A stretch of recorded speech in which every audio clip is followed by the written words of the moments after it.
Selamat petang murid-murid 5 Jannatun Adnin. Hari ini kita akan belajar perkara munakahat. Baiklah, murid-murid boleh membuka kitab munakahat, tengok pada pelajaran 1. Pelajaran 1 dengan tajuk Nusus. Mari bersama-sama kita melihat video yang dipaparkan ini. Jadi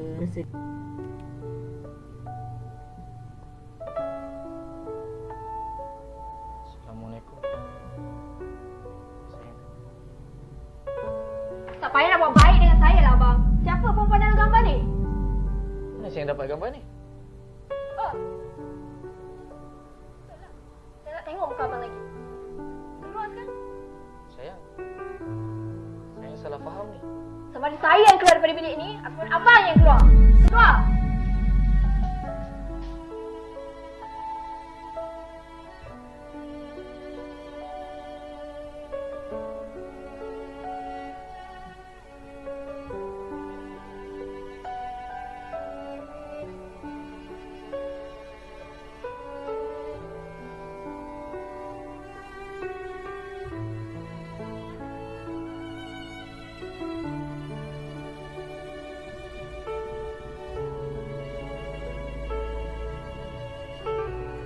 Awak tengok kan cerita pendek.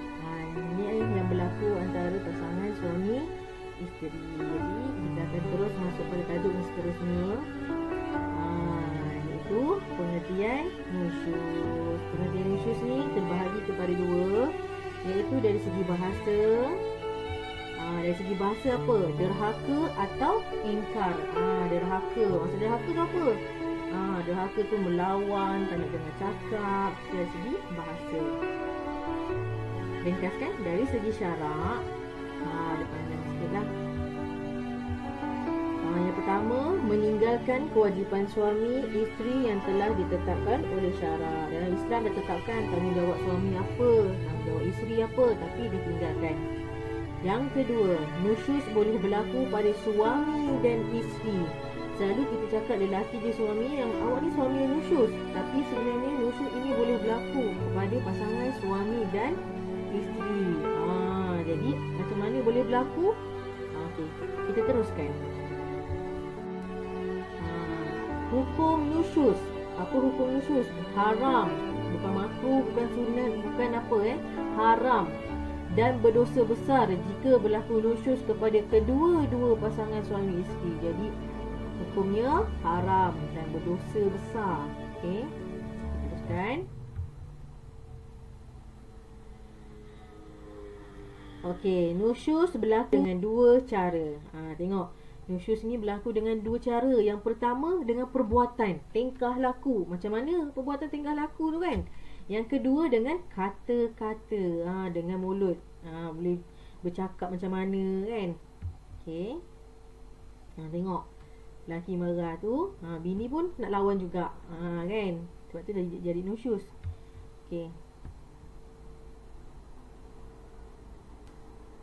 Kita tengok yang pertama, nusyus dengan perbuatan.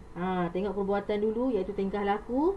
Apa yang berlaku pada isteri? Yang pertama, bermasam muka atau menjauhkan diri apabila dipanggil oleh suaminya. Suami dia ada tak puas hati dengan suami dia. Dia asyik masamkan muka je. Kalau kejap tak apa, ini lama. Masam muka atau menjauhkan diri apabila dipanggil oleh suami. Sayang, sini kejap ni, abang baru balik ni. Tolong buat ambilkan abang air. Malas betul lah. Jadi macam tu tau. Sebab dia penat juga kan. Jadi jadinya dekat situlah akan berlakunya pertelingkahan. Yang kedua, keluar rumah tanpa izin suami. Keluar rumah sesuka hati. Seelok-eloknya minta izin, abang hari ni saya nak pergi kedai, minta izin ya. Tapi kalau suami kita memang dah bagi, tak ada masalah.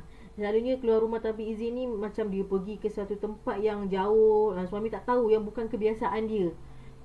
Suami balik rumah tak tahu isteri tak ada kat rumah, gimana? Tu lagi risau kan.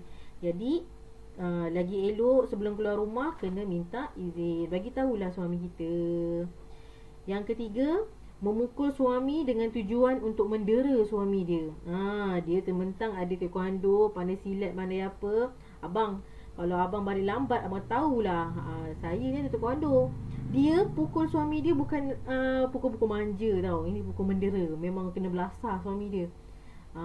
Jadi itu adalah nusyuz pada perbuatan bagi isteri. Jom main. Okey. Sekarang ni nusyuz perbuatan pada suami pula. Suami yang pertama ialah mengabaikan tanggungjawab untuk memberikan nafkah yang mencukupi, didikan agama yang sempurna dan penjagaan kesihatan yang baik. Jadi tanggungjawab suami ialah kena sediakan tanggungjawab, kena bertanggungjawab lah untuk bagi nafkah yang mencukupi. Nafkah yang mencukupi tu macam mana? Ikut kepada kemampuan. Jadi sebagai seorang isteri dan anak, kita jangan terlalu berharapkan pada sesuatu yang macam melebihi batas seorang suami lah, kan. Kadang kita ni kena fikir suami kita ni kemampuan dia setakat mana. Jadi setakat itulah kita minta. Tapi kalau suami boleh bagi yang lebih, apa salahnya, kan. Jadi ikutlah pada kemampuan masing-masing. Yang penting ada tanggungjawab. Dia ada fikir cara macam mana nak dapatkan nafkah untuk anak bini dia. Didikan agama yang sempurna. Sebab tu awak semua, mak ayah awak hantar ke sekolah agama. Jadi awak tahu, nusyuz ni macam ni. Jadi tak adalah awak macam, ya ke marah suami ni, pukul suami ni nusyuz? Ya ke? Bukan ke nusyuz ni suami je. Jadi bila awak dah belajar didikan agama yang mak ayah awak dah hantar ni, jadi awak tahu, nusyuz ni isteri boleh, suami pun boleh, kan. Dan penjagaan kesihatan yang baik. Jadi tugas suami ni juga adalah memberikan perlindungan lah kepada anak isteri, ketua keluarga, kan. Jadi nombor 2, mendera isteri secara zahir dan batin terhadap isteri. Secara zahir macam mana? Dia pukul isteri dia, dia marah isteri dia, dia lempang isteri dia. Dan batin terhadap isteri, tak layan isteri dia, tak bagi nafkah batin, mendera fizikal dia. Jadi itu salah satu nusyuz dengan perbuatan pada suami. Seelok-eloknya, seboleh-bolehnya, kalaulah boleh dikawal, janganlah sampai mendera secara zahir. Contohnya macam pukul yang macam mana? Dia ada cara-caranya, macam mana nak mendidik isteri dengan pukulan yang macam mana. Nanti Ustazah terangkan. Dia bukan pukul suka-suka kat bahagian muka, pukul lempang, bukan. Dia ada tempat-tempatnya. Isteri ni sangat sensitif apabila dimarah, kan. Awak pun samalah, kalau mak ayah awak marah, apa perasaan awak? Sedih, kan. Rasa macam, tak sayang ke? Mak ayah tak sayang saya ke? Sedangkan mak ayah kita sayang kita. Sebab itulah mak ayah kita marah kita, kan. Tak biarkan kita pada takut yang lama. Tak adalah mak ayah kita biarkan kita buat kesalahan yang sama je, kan. Okey. Yang ketiga, suami tidak memberi hak giliran kepada isteri apabila berpoligami. Ini permasalahan bagi mereka yang berkahwin lebih daripada seorang. Jadi sebagai seorang suami, kena ni anak-anak lelaki ni, kalau ada berangan lebih daripada satu, ni tengok, suami tidak memberi hak giliran kepada isteri-isteri apabila berpoligami. Jadi bila awak tak buat dia punya hak giliran tu, awak berdosa. Sebab itu nak nikah lebih daripada satu sangat besar tanggungjawab. Kaki kanan awak kat syurga, kaki kiri awak dekat neraka. Jadi nak masuk syurga dah kena tarik ke neraka. Sebab apa? Sebab isteri-isteri lah.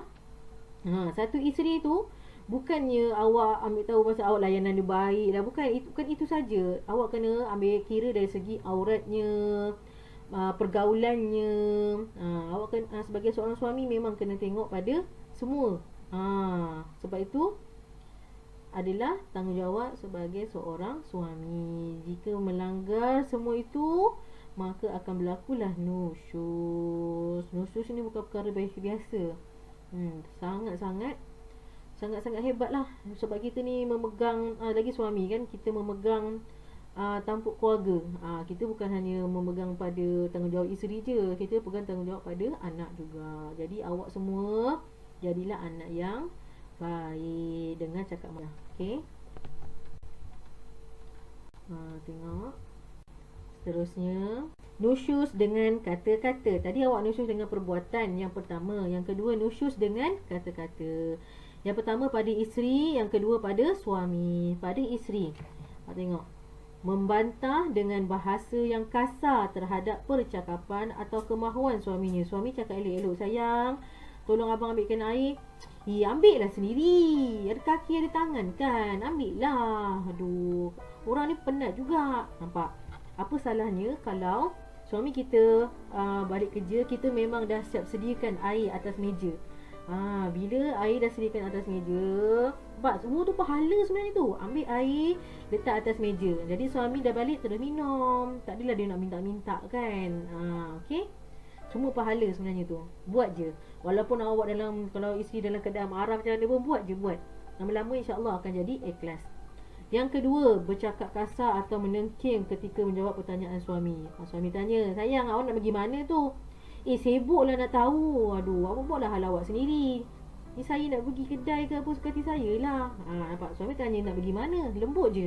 Isteri jawab dengan kasar, suka hati saya lah kan. Jadi, apa salahnya cakap, tak ada abang, saya nak pergi kedai. Boleh je. Mana tahu awak cakap baik-baik, suami awak tambah lagi kan duit. Jadi cakaplah dengan cara yang baik. Semua masalah insya-Allah ada jalan penyelesaian. Sekiranya kita saling bertolak ansur lah suami isteri. Okey, pada suami. Tengok, menceritakan keaiban isterinya dalam apa juga bentuk, sama ada secara langsung atau melalui media. Dia ceritakanlah aib isteri dia. Lagi sekarang ni ada FB kan, ada Facebook semua tu, IG. Dia secara terang-terang mengutuk isteri dia. Cakap isteri aku ni busuk lah, tak cantik lah. Selagi mana apa yang dia kutuk itu, kutuk isteri tu terletak dekat Facebook, selagi orang baca, selagi itulah dosa yang akan suami itu akan dapat. Awak jangan main-main dengan media sosial sekarang. Selagi mana awak tak padam dekat Facebook tu, apa-apa yang awak share, apa-apa yang benda yang melampaui agama, fitnah, selagi itulah awak akan tanggung. Jadi share lah benda-benda yang baik dan berfaedah untuk kemaslahatan semua orang lah. Jangan benda-benda yang lara, benda-benda yang sia-sia. Okay? Jadi sekiranya isteri itu ada kekurangan, maka suami cuba selotok, cuba jumpa ke isteri kita, jumpa cakap, sayang, abang tak nak saya macam ni, abang nak yang macam ni. Okey, boleh berbincang supaya tidak berlakunya nusyus dengan kata-kata. Yang kedua, membuat cacian atau mengeluarkan kata-kata kurang sopan terhadap isterinya. Dia caci isterinya, bukan setakat caci isteri, caci keturunan dia kan. Keluarkan kata-kata kurang sopan terhadap isterinya. Kita, Allah Ta'ala bagi mulut ni, kalau boleh, kita ni sebelum kita nak mengutuk orang kan, kita fikir, kita tengok diri kita dulu. Sebelum nak kata orang, tengok diri kita. Ya Allah, aku ni pun ada kekurangan. Aku cakap orang, aku pun sama. Jadi Ustazah ni pun ajar awak dalam masa yang sama. Ustazah pun fikir untuk diri Ustazah juga. Jadi kita sama-sama memperbetulkan diri kita. Okey, terus ya. Okey, kita tengok pada punca yang membawa kepada nusyuz. Dia ada punca-punca dia, bukan sesuka hati je tiba-tiba kan. Dia mesti ada punca. Punca yang pertama, suami isteri kurang pendidikan agama. Jadi kurang pendidikan agama, sebab itulah awak dah belajar agama kan. Jadi awak lebih tahulah hukum hakam kan. Jadi suami isteri ni kurang pendidikan agama. Jadi bila dah kahwin, sekiranya kurang didikan agama, maka perlulah perbanyakkan mencari ilmu. Dah kahwin, rumah tangga ni tanggungjawab lagi berat. Jadi ilmu rumah tangga perlu kita cari. Bukan ilmu tu cari kita, kita cari ilmu. Sekarang lagi senang, YouTube ada, Facebook ada, boleh cari ilmu agama tentang nusyuz, tentang inilah, tentang semualah perkara. Okey, yang kedua, kelalaian suami isteri dalam melaksanakan tanggungjawab masing-masing. Kelalaian tanggungjawab. Tanggungjawab ni memang selalu dipersoalkan lah, tanggungjawab suami. Sebab tu kena faham tanggungjawab suami apa, tanggungjawab isteri apa. Bukannya isteri semata, suami semata. Isteri tak bagi tanggungjawab, tak bagi apa, kerjasama yang baik. Jadi dalam rumah tangga ni memang kena apa, toleransi. Kena macam inilah tanggungjawab ni kan, kena sama-sama bincang lah.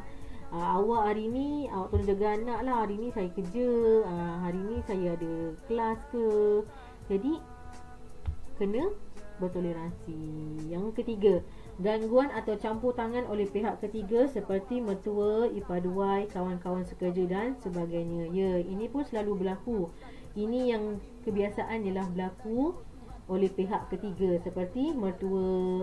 Mertua mungkinlah, kita kan mertua orang luar kan, jadi dia tak macam mak ayah kita lain kan. Tapi kalau dapat mertua yang baik, alhamdulillah.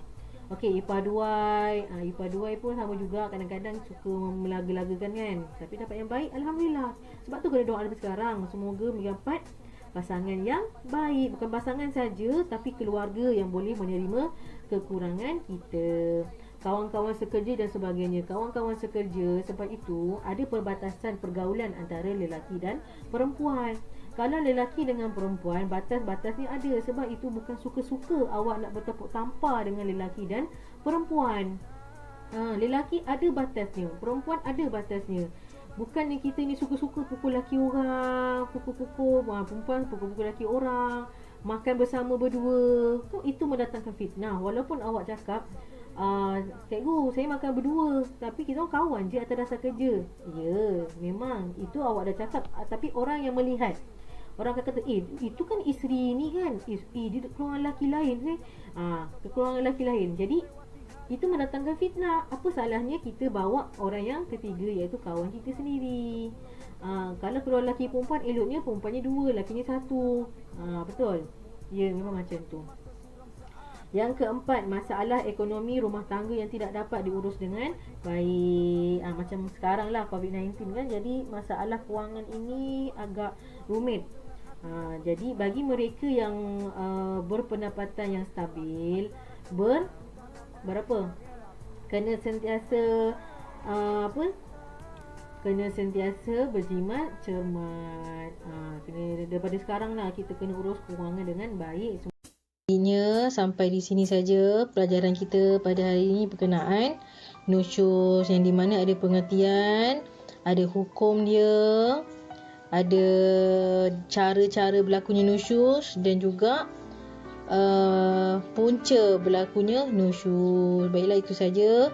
Wabillahi taufiq wal hidayah. Wassalamualaikum warahmatullahi taala wabarakatuh.